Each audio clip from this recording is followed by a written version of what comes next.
नमस्तेस्तु भगवन् विश्वेश्वराय महादेवाय त्र्यम्बकाय त्रिपुरान्तकाय त्रिकाग्निकालाय कालाग्निरुद्राय नीलकण्ठाय मृत्युञ्जयाय सर्वेश्वराय सदाशिवाय श्रीमान् महादेवाय नमः।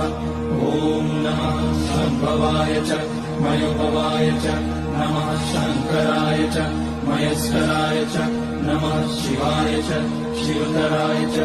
ॐ त्र्यम्बकं यजामहे सुगन्धिं पुष्टिवर्धनम् उर्वारुकमिव बन्धनान् मृत्योर्मुक्ष्यमामृतात्। नागेन्द्रहाराय त्रिलोचनाय भस्माङ्गराय महेश्वराय नित्याय शुद्धाय दिगम्बराय तस्मै नकाराय नमः शिवाय। मन्दाकिनी सलिलचन्दन चर्चिताय नन्दीश्वर पर्वतनाथ